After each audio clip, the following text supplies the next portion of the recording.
विधानसभा चुनावों में जीत से उत्साहित बीजेपी संगठन अब लोकसभा चुनाव को लेकर जोर शोर से तैयारियों में जुट गया है। गुरुवार को प्रदेश बीजेपी मुख्यालय में कोर कमेटी की बैठक का आयोजन किया गया। लोकसभा चुनाव के मद्देनजर इस बैठक को काफी अहम माना जा रहा है। बैठक में मिशन 25 को लेकर चर्चा की गई। प्रदेश अध्यक्ष सीपी जोशी की अध्यक्षता वाली इस बैठक के लिए कोर कमेटी के सभी सदस्यों को बुलाया गया। बैठक में लोकसभा चुनाव के दौरान पार्टी के वरिष्ठ नेताओं के दौरे और संगठन की संरचना समेत कई मुद्दों की रणनीति पर चर्चा हुई।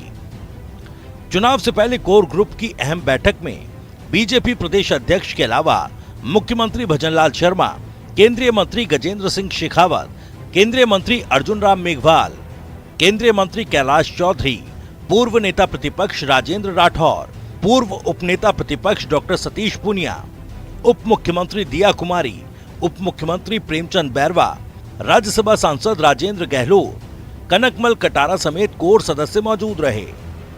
हालांकि बीजेपी की इस बैठक से एक बार फिर पूर्व सीएम वसुंधरा राजे नदारद रहीं।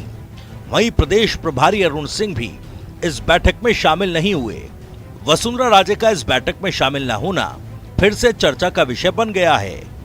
राजनीतिक गलियारों में लगातार राज्य और बीजेपी आलाकमान के रिश्तों को लेकर गलतफहमी बनी ही रहती है।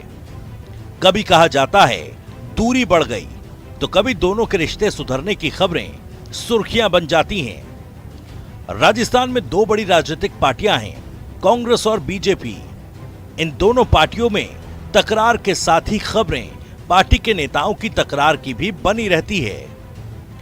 कांग्रेस में मामला जहां गहलोत वर्सेस पायलट का रहता है, वहीं बीजेपी में एक मुख्य चेहरा है वसुंधरा राजे। जबकि माना जाता है कि पार्टी में उनके प्रतिद्वंदी जरूर समय समय पर बदलते रहते हैं।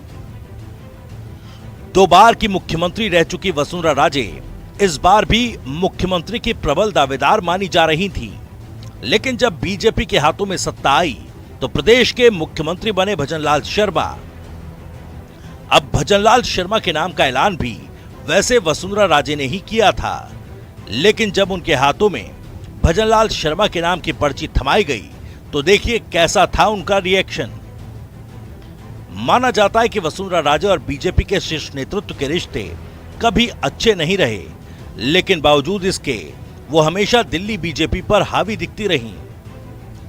बीते विधानसभा चुनाव के दौरान भी कई ऐसे मौके आए जब राज्य और शीर्ष नेतृत्व के बीच दूरियां देखी गईं, लेकिन चुनाव नजदीक आते आते इन दूरियों को खत्म करने का प्रयास जरूर किया गया।